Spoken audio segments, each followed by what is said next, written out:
All right, we're ready to start Basics of Biblical Hebrew, chapter 28, which is Hophal.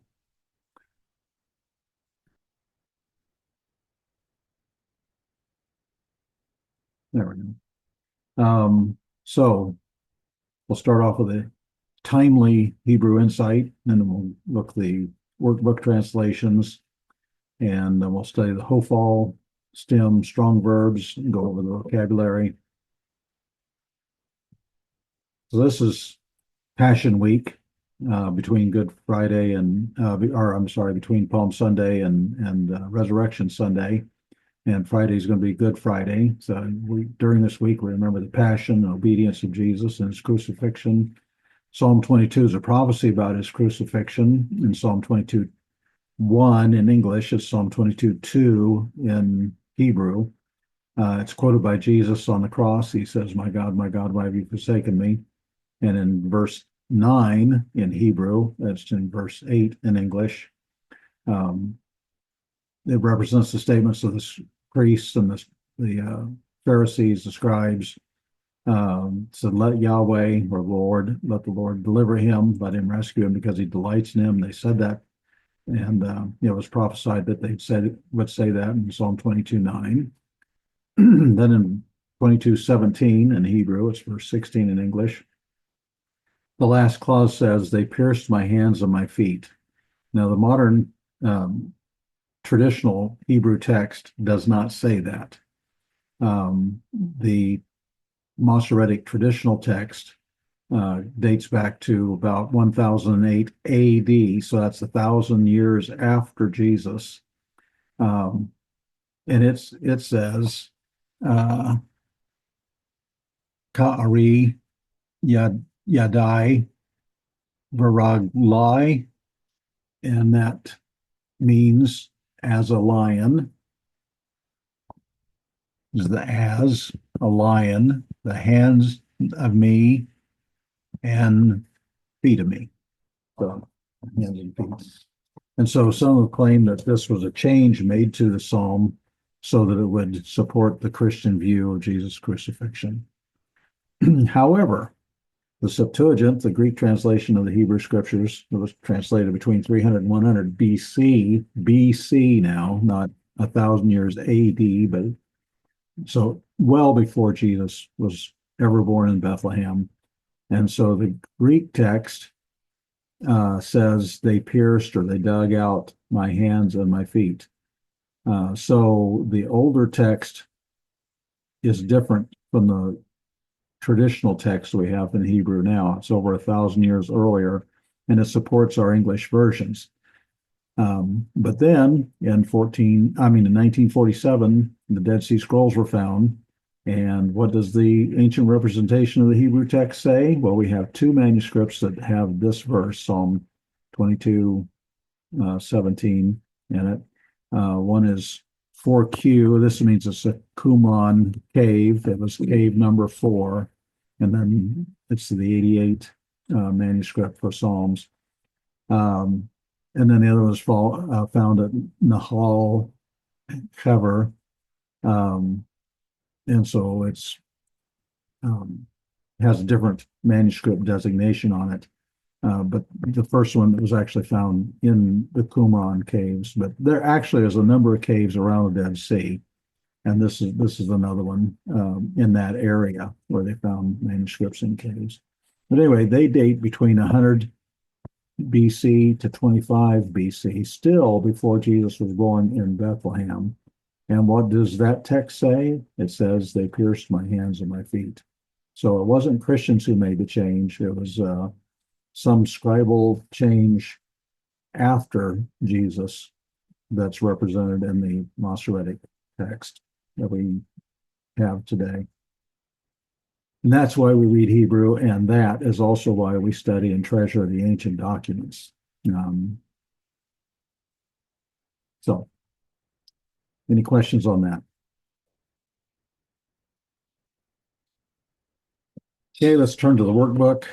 Last week, I don't know if I mentioned it on workbook page 117, which is for chapter 26.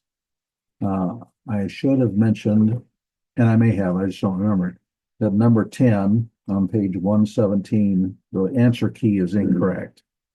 If I recall right, the answer key said it's a first person common plural, but that is not. Number 10, the aleph at the beginning there, Ozkir, the aleph at the beginning is the first common singular preformative. And so it's a Hophal imperfect first common singular from Zachar. And then I just flipped a few pages before the class started here, and I noticed that in this week's coming workbook, chapter 20, exercise 28 on page 134, there is I've got a notation here that the answer key has another error, and again, it's number 10. And I don't recall what the answer key says, but it should say when you're working on it, it should be a Hophal, and it's either going to be an imperfect cohortative. You could do it either way. You say cohortative. Of course, cohortatives are based off of the imperfect anyway.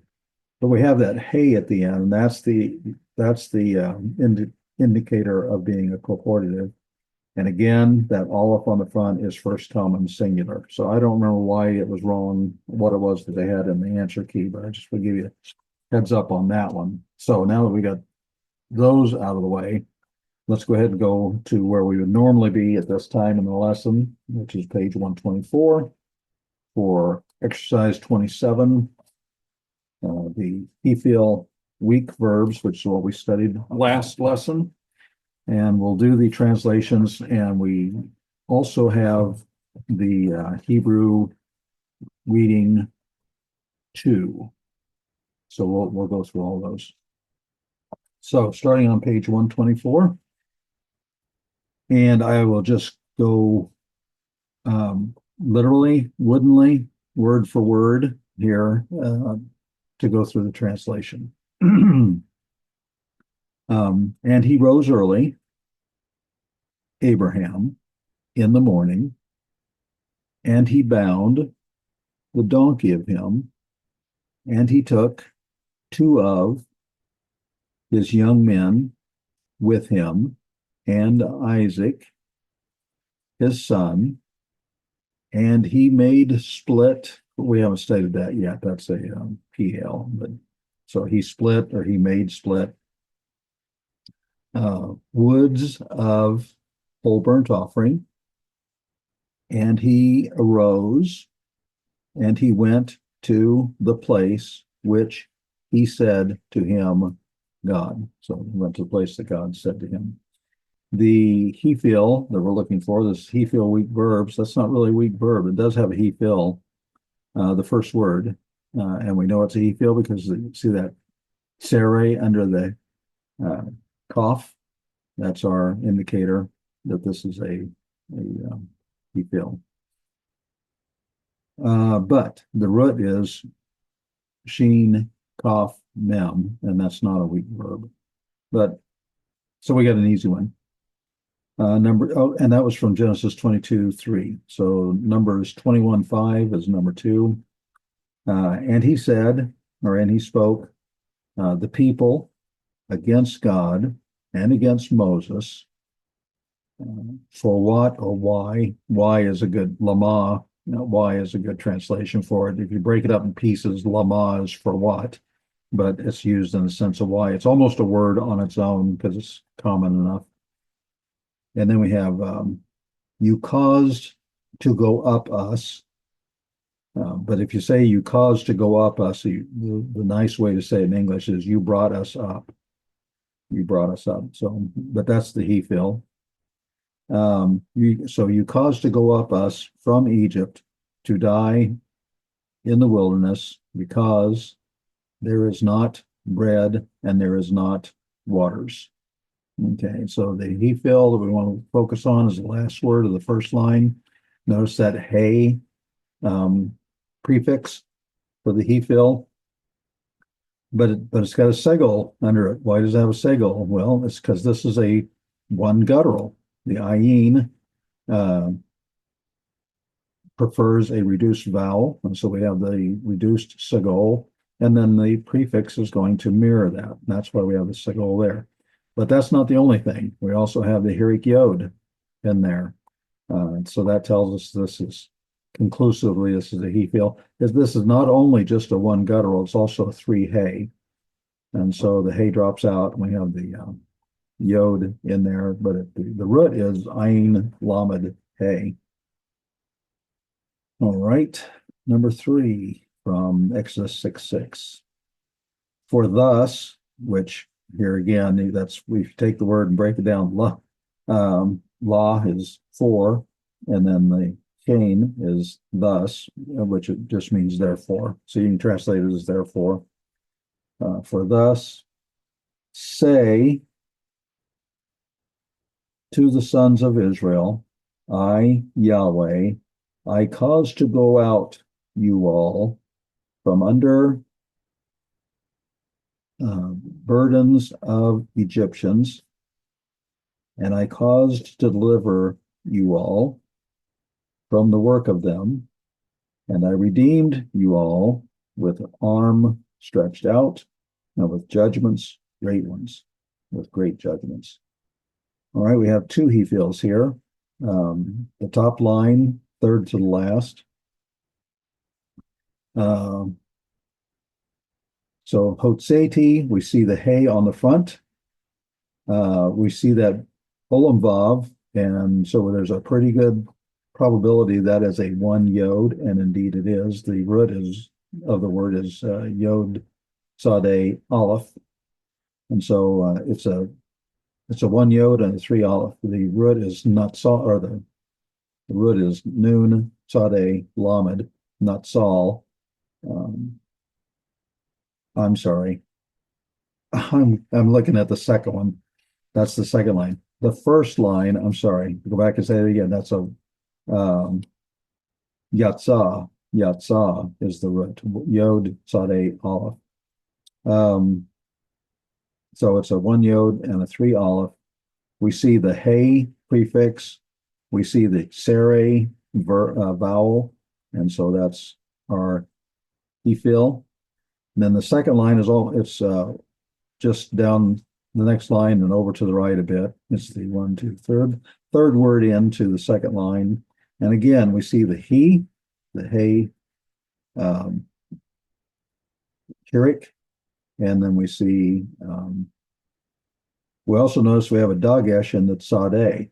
And so this is a 1 noon that dropped out. We get the dagesh. So this is not Saul. This is noon sade lamed, not Saul. So those are our he feels. Number 4, Jeremiah 23:5. Behold, days coming, a declaration of Yahweh, and I will cause to arise for David a branch of righteousness, and he will reign king, and he will cause success.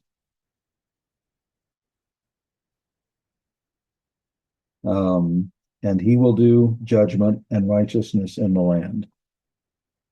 Okay, we have, again, 2 he fills.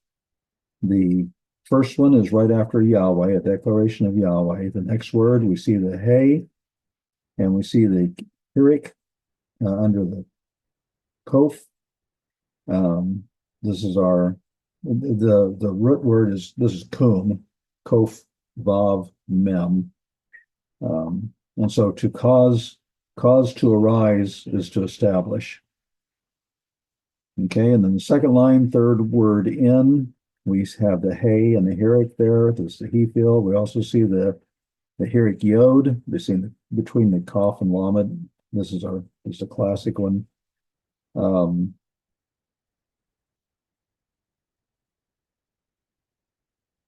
So that's and he will cause success, or he will be successful, something like that. Or he says to act wisely.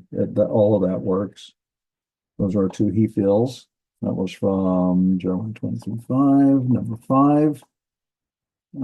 We got we start off with two he feels. And so, and to cause to be numerous, I will cause to be numerous your seed as stars of the heavens, and as sand which on the lip of the sea, so it'd be the shore of the sea, but the lip of the sea is what it literally says. And he will possess your seed. So your seed is the subject. He will possess is the verb. Your seed will possess the gate of the ones being hostile of him. And I say ones being hostile. It could just be translated enemies, but you notice that O vowel over that aleph, that's an indicator of being a call participle. So the ones being hostile of him. So the first two, we see the first word, we see the hey, and this is an infinitive. So that's the only indicator, but that's the he feel. And then the second word is also he feel. This one's a little harder because the root is resh, bait, hey, which we have the whole root there, but we have the aleph on the front. So this is an imperfect, first person common singular, but it's and to cause to be numerous, I will cause to be numerous. So you smooth that out in English as I will surely make numerous or something like that. That's from Genesis 22:17. Number 6 is coming from Genesis 26:3. Sojourn, there's an imperative, so that's a command to sojourn or to live as an alien or something like that. So I'm just going to sojourn in the land, this one, and I will be with you, and I will bless you. Next line, because to you and to your seed I will give all the lands, these ones, so all these lands, and I will cause to arise, or you could say I will establish. If you cause it to arise, you're establishing it. Next line, the oath which I swore to Abraham, your father. Okay, and so this too, we had this on an earlier one, number 4. It's cum, so it's a hollow verb, a root two, yod or vav. In this case, it's a vav. So we have the hey on the front, we have the hirik under the kof. That is our he fill. Number 7. And I will give to you all a heart new, so a new heart, and spirit, a new one, so a new spirit. And I will give in the midst of you all, and I will cause to turn aside, and that would actually be translated like remove. When that word is, when sur, samik, vav, resh, is used in the he feel, you could just translate it as remove, but I'm trying to, it's the word for turn aside. In the he feel, it means remove, and if you cause it to turn aside, you're removing it. That's the way that works. Next line. So, and I will cause to remove, or I will cause to turn aside. I will remove the heart of the stone from the flesh of you all, and I will give to you all a heart of flesh. So I've already talked about the first line, last word there. We have the hey on the front. We have the hirik under the samik. This is then I already mentioned too, the samik vav resh. This is another hollow verb or a root two yod vav. Number 8, Judges 10:13. And you all, notice it's saying you, but yet when you see adzav tem, the tem at the end is you all. It's not necessary to say you all with a tem. So there's some emphasis there. It's like underlining it or putting in capital letters or something like that. And you all forsook me, and you all served God's other ones. For thus, or therefore, not I will cause to save you all. So we have two he fills. The last word of the first line, that's the root is yod samic pei, and we have the hierik yod there, but this is a one yod, uh, R1 yod verb. I will cause to add.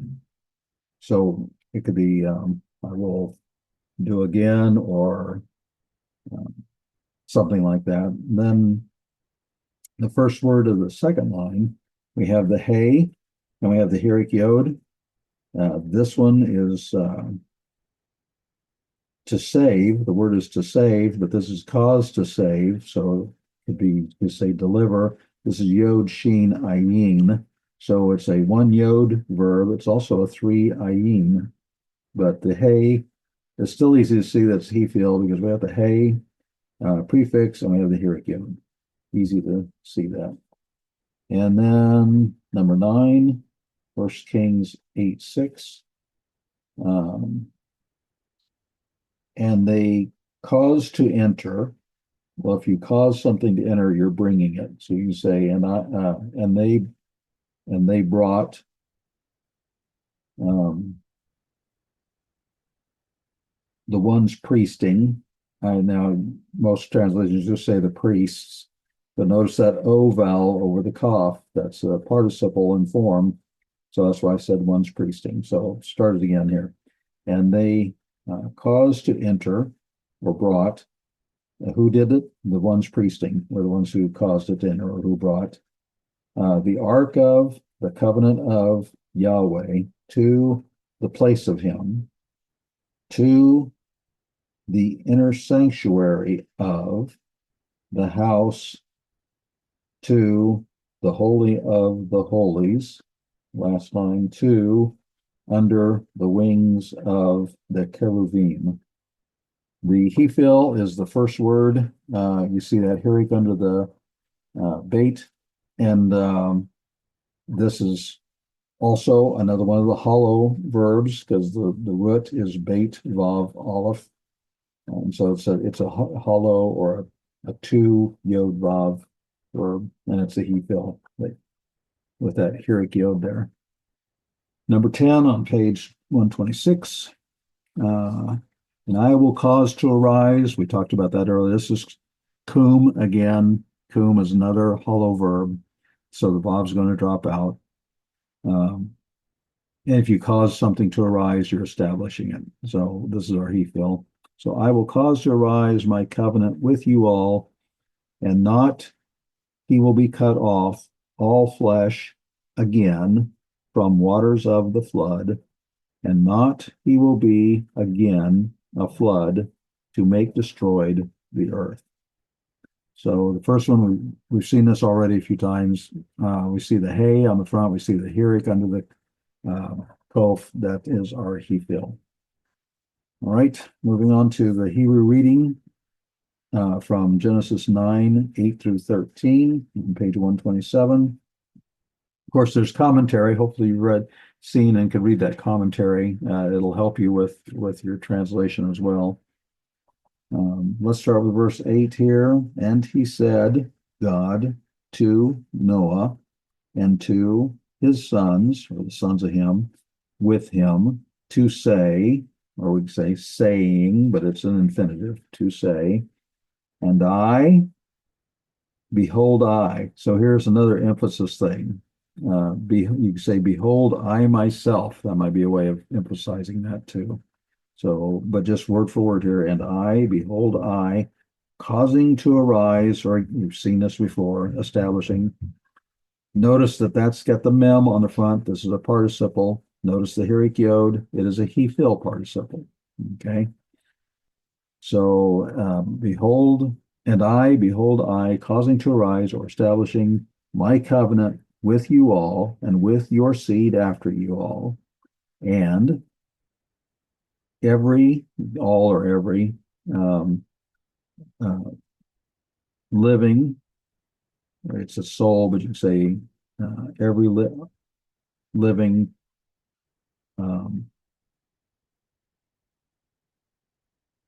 and every Well, I might even turn those around and say, and every living soul, might go that way. Every soul, the living one, something like that. That third line, with you all, with the bird, with the beast, and with every living creature of the earth, with you all, from all the ones going out of. Notice the O vowel over the first word there, that's a participle. The ones going out of the ark, to all of, next line, fourth line, the living creatures of the earth. And I will cause to arise, and we've seen this several times. You see the hay there, you see the here under the cove, that's our he fill. But notice this is a perfect, because we have a subformative, we don't have any preformatives.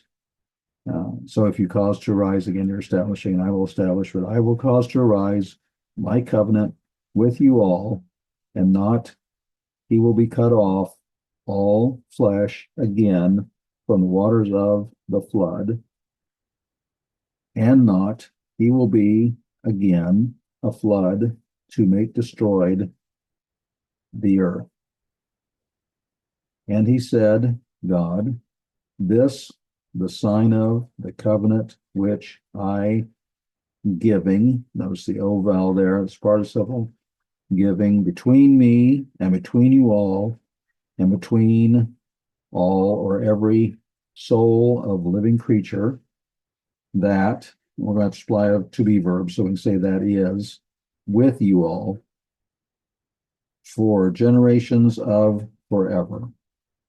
So another way of saying, well, basically forever.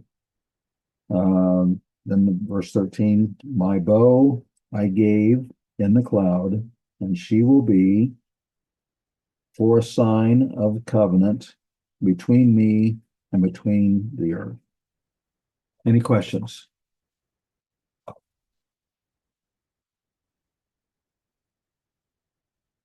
Okay.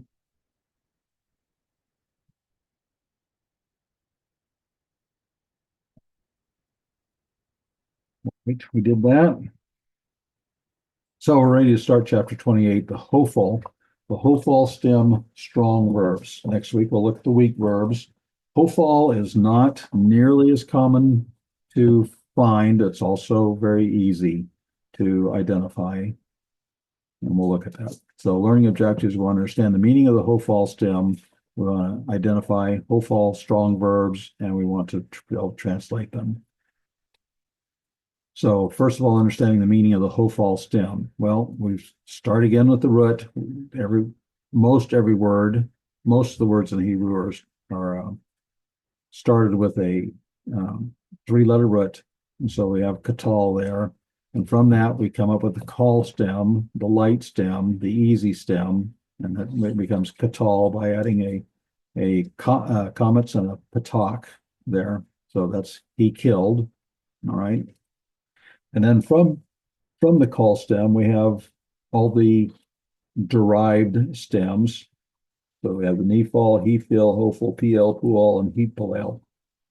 Notice you see katal in every one of those, and the things that happened to the word for each one of the stems, you can see it. The nephal comes out niktal, and the hephil, hektil. And we're going to look at the hophal today, and it comes out hoktal. I actually emphasized the hoke, but the emphasis or the accent's actually the last. Hoktal would be the correct way of saying it. And so we'll do PL pool and hepalel in future lessons. We've done nephal and hephil. Now we're looking at hophal. So what is a hophal? Well, this is the word for verb there. Hophal is what we call it, and we call it that because it has a ho on the front, and it has the al at the end, the ah. So we have the O comets, the short O comets, because this is the closed unaccented syllable. The accented syllable is the one is the all. So it's Hophal. That's why we call it Hophal. And those are the things that we're going to expect to see as we go forward. Okay, now we also want to refer to hoofall. And why do we call it hoofall? It's the same thing. We have hoof and all, just like we had for Hophal. And actually, the hoofalls outnumber the hofalls, but hofall has become it's been the normal stem name for I don't know how long, and so we continue to use the name hofall, but like I say, hoofall might be a better name in that it's used more often. But we'll call it Hophal. So what is it? It is the causative passive. So he feel was active causative. Now we're looking at passive causative for Hophal. So Hophal is the passive of he feel, which is the causative stem. So we have malak, that's the call. That's what we start with. He was king or he reigned. Actually, it would probably be an easier way. He reigned. But we put that in the he feel and it becomes him leak. Then we have the he and the herik yod. That's the he feel. But we're looking at, again, that's he caused to be king or he caused to reign. But today we're looking at Hophal, which is causative passive. So we have home lock. He was caused to be king. He was caused to be king, or he was caused to reign. It's passive. You get that was. We didn't have was up here, but was gives us the passive. He was caused to be king, so it's passive. Using a different word, same pattern. This is call, and shavar means he broke, and ishbir means he caused to break. So that's call and he feel. Again, hofal is causative passive. And so we have hoshbar. It was caused to break. It's the causal, but it's passive causal.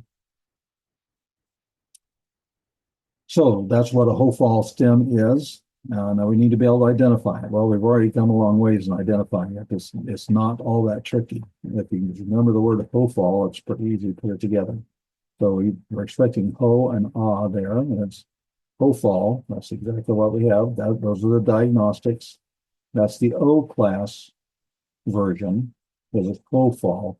And then the U class version, Hophal, we have Hophal there. That's the diagnostics we look for. Those are the diagnostics we look for, and that's the U class. Now, the U, just kind of a note here, since we're looking at the U class and looking at Hophal, and the fact that the Hophals outnumber the Hophals, the U sound is often a sign of a passive. For instance, when we looked at the call passive participle, being killed, a tool being killed, we're looking now at the Hophal or the Hophal, so it's hooptal, which is the Hophal version or Hophal version. He was caused to kill, was again as passive, caused. He was caused to kill.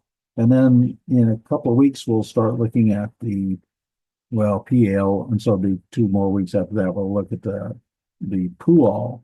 The pual is the passive form of PL. We'll cover that in a couple of weeks. That he was slaughtered. That's the intensive stem, but we still have that U vowel, and so it's a passive. He was slaughtered.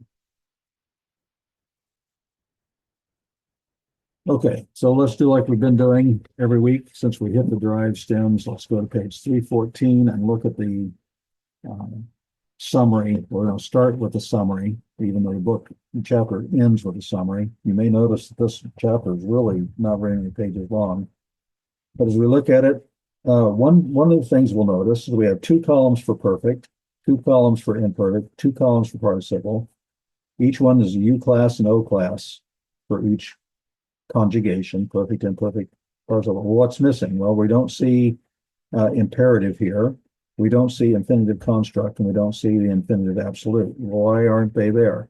That's because there's only, out of the whole corpus of the Hebrew scriptures, there's only two Hophal imperatives.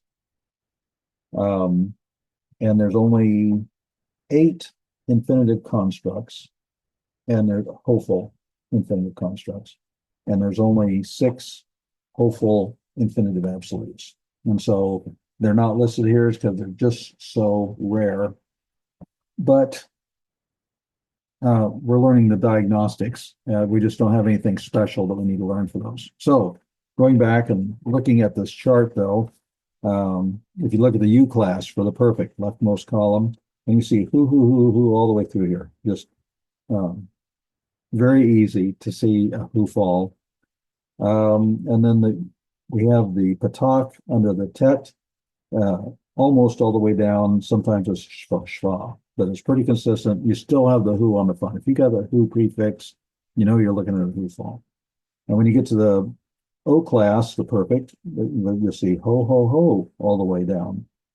And the same way with the patak under the tet. There's a couple of shvas in there, but again, the ho on the front. Easy to see that you're looking at a Hophal when you have that prefix. Imperfect's a little bit different. You don't get that prefix, but you do get, for the U vowel, the U class, you get that kibbutz under all of these. Very easy to see, again, that you're looking at a Hophal. And the imperfect O class, you get yoke all the way through here. Well, not yoke necessarily, but the preformative has the O commas underneath it. It's all of these are closed unaccented syllables, so that O vowel is still there, even though you don't have the hey. So again, it's easy. Participles, as we've gotten into the derived stems, after we got past nephal, everything after that, hefil, hophal, pl, pual, and hepalel, participles are going to have that mem prefix. And so just going down here, moo, all the way down, mo. That's not Missouri, not that mo. But there's still, the main point that I want you to see is you don't have a whole lot to memorize here. If you see the ho on the front, or you see the U vowel, the kibbutz, or you see the O vowel, the short commas, closed unaccented syllable, you know that that's what you're looking at. It's just that easy. It's not a lot to memorize. So knowing how easy it is, let's proceed. So we're looking at 2. We have the O class and the U class. Does that change anything? No, it doesn't. So we have Hophal, he was caused to kill. But for the U class, we have Hooptal. It still means he was caused to kill. It doesn't change the meaning. It's still passive. It's still causative. It's still passive. We have was. It's still causative. We have caused. He was caused to kill. He was caused to kill. It could go either way, whether it's a Hooptal or a Hooptal. So that was, and let's go back and look at that again. So that's the perfect. I need to point that out. This is the perfect diagnostics. So this is based off this, we call perfect there. So really easy to see. Now, looking at the imperfect, we're not going to get the hey, but we do still get the O vowel, and we still have the top, the A vowel there. And when it comes to, and it means he will be, since this is an imperfect, you get that yod preformative, that's third masculine singular, which should be pretty used to seeing that. He will be caused to kill. And for the U class, Yuktal, Yuktal is still going to be he will be caused to kill. It can go either way, but again, the kibbutz under the preformative makes it pretty obvious that you're looking at a Hophal or a Hophal. We can just call them all Hophals. That's the name of the stem. That's the official name of the stem. Okay, so we looked at perfect and imperfect. Now we're looking at participles. As I mentioned, we always have that mem prefix for the participles in hefil, hophal, pl, pual, hepalel. So for the rest of this class, all the participles we look at going forward are going to have the mem prefix. But we still see Moktal, moktal, being caused to kill. It's a being, participle, and still causal. Being caused, it's passive. And then the U class, muktal. So again, it's really easy to tell what we're looking at here, and it still means being caused to kill. The meaning doesn't change between the two, but you can see it in either form. And again, when you have the U sound, it's often an indicator of something being passive. And we've already looked at that summary. It was pretty easy, pretty straightforward. So we'll look at translate. Before we get into translation, let's go ahead and look at the vocabulary, and we'll come back and look at translation. So on page 315,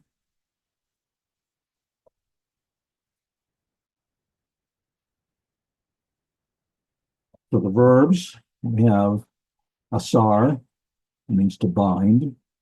I believe that's even used to like put a saddle on a donkey. Asar, it's bind because you bind it.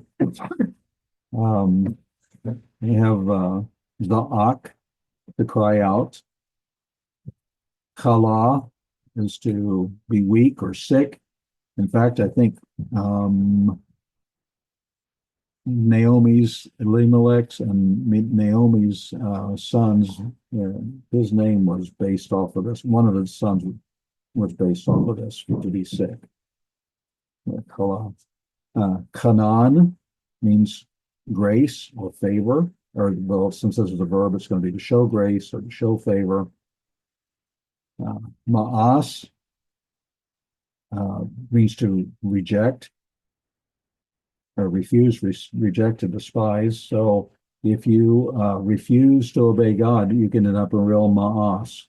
I don't know if that's still a mess. I don't know if that helps you remember ma'as, to reject. Or is to wake up, or sometimes it's not necessarily literally waking somebody up, but rousing somebody, stirring somebody up. It's used that way. Arak is to set things in order, or to arrange things. You can set an army out in order, or you can set the bread of the presence in the tabernacle in order, that sort of thing. Or even the parts of the animal being sacrificed, you can set it in order on the altar too. So a rock is to arrange. And then rakats is to wash. And then moving on to nouns, yamin. If you think of Yamin, Benjamin, the son of my right hand, that'll help you remember that one. Yamin means right hand. And notice that sometimes it's translated south. I don't usually do that, but it's good to know that their orientation is to the east. If you're facing east, then south is at your right hand. And it's used that way. Sometimes we refer to something at the right hand, and it's not at anybody's right hand. It's actually on the south side of something. Moray is an appearance. Afar, I could see the dust on that coffee table from afar. I don't know if that helps you remember that. Afar is dust. And then pa'am, that's another interesting word. It means basically a footstep. However, it's also used to refer to, you have three pa'am, or well, it'd be three pa'amim, and it basically means three times. So it's used like that additionally. Let's see, while we're still in the book here, on the next page, I just wanted to point out that he does list a number of places where Jesus refers to himself as the I am, in the last paragraph. Well, he's got some indented things in there. But, and he's got references to some others, but Jesus referred to himself as the I am a number of times, and he's just talking about in John. And certainly John has the most of them, but Jesus even refers to himself as the I am in Matthew 14:27, and also in Mark 6:50. When he walks out to the disciples, they're in the boat during the storm, he's walking on the water, and he tells them to not be afraid, I am, or actually the other way around. Take courage, I am, do not be afraid. And since Jesus is the I am, we don't have to be afraid. But I'm not going to go through and give all the references, but there are many more than that. All right, now that we looked at vocabulary, let's go ahead and take a look at First Kings. I have it here on the screen, so you don't have to look it up. First Kings 13:24 through 28. And this is the story of the prophet who went up and proclaimed, the prophet from Judah, who went up to Bethel, Beit El, where King Jeroboam had set up calf idols. And he was not supposed to return the same way or eat and drink in the land. And another prophet gets him, brings him back, and he eats and drinks. And so then he gets killed by a lion. And so we have Vayelech, and he went. Vayimsaehu, and he found him, and he found him. What found him? A lion. Okay. The derrick in the way. Vaimitehu, rather. We again, third masculine singular, pronominal suffix. This is the preformative, third masculine singular. And notice this Hirik Yod. Yes, that is a he feel. So, and he caused to die him. In other words, he killed him, right? And she was, this is a 3FS. Why is it? It's because it's referring to a dead body, the dead body of the corpse. That's a feminine. It's the body, the corpse of him. You have a pronominal suffix there. So, and she was the corpse of him being thrown. Here's our mem. It's a participle. There's our Hophal, the caboose. And so it was being caused to be thrown in the road, in the road. What caused it to be thrown? The body, the corpse to be thrown. The lion caused the body to be thrown. Okay, then the story goes on. And behold, the Hine, and behold, Anashim, men, Overim, or passing, one's passing over, is a participle, get that O vowel up there. And they, here's the preformative, here's the subformative, third masculine plural, and they saw here's the hay, the dagesh, the talk, that's the article. They saw the Nebulah, the dead body, having been thrown. There's our Hophal again. We have the boots, and so we don't need it. There's nothing else here that we can go by, but that's all we need to know that this is a Hophal or Hophal. And the body had been caused to be thrown in the way. And then as we wrap up the story, the summary of it, Vayishma, and he heard, it's preformative, the masculine singular. And there's the Dagesh there in the first letter. So Navi would be prophet, not prophet. Who, now we have another he feel. Here's our hay. Here's our Hirik Yod. Says he feel. He caused to return him. He caused to return him, or he brought him from the way. And he said, the man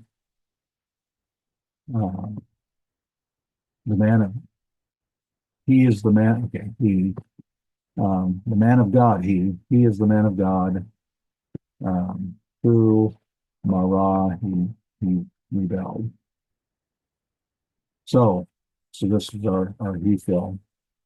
It's really not too hard to find those when you know what to look for. So those are the main things you have to learn is what to look for, just the diagnostics.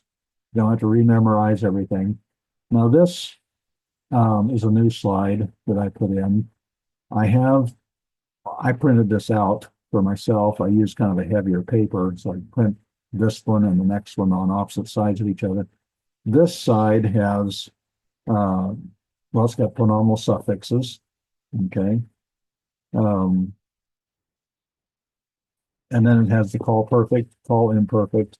Volitional is actually imperatives. here, imperatives. We have infinitive construct, infinitive absolute.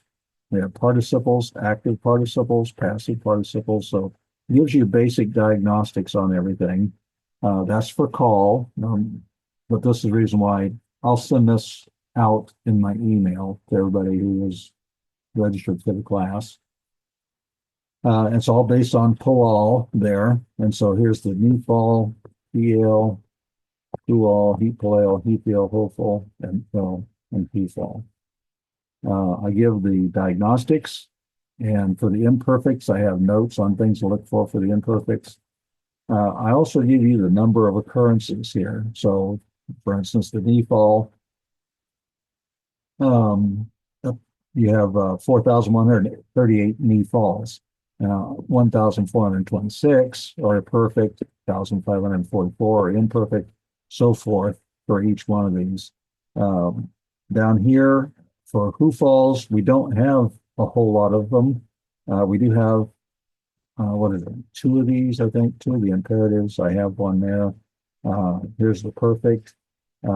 Here I'm saying in the O class, there's 37, in the U class, there's 72 for the perfects. And then for the imperfects, there's 10 in the O class and 153 for the U class. So, like I say, I'll send this out. There's other stems down here. You can see, and we'll talk about those as we get there. But they're all just variants of ones that you're learning. You have to learn the main ones that we're going through in the book, and then everything else is a variant of that. And those are mostly rare. So anyway, I'll send those out. That it's a one PDF, and you can just print it front and back. You can, I print it front and back, and I cut off the excess paper, and I use it as a bookmark. So homework: memorize vocabulary for chapter 28. Go ahead and work on exercise 28 in your workbook, and go ahead and read chapter 29, which will be the week verbs. Any questions?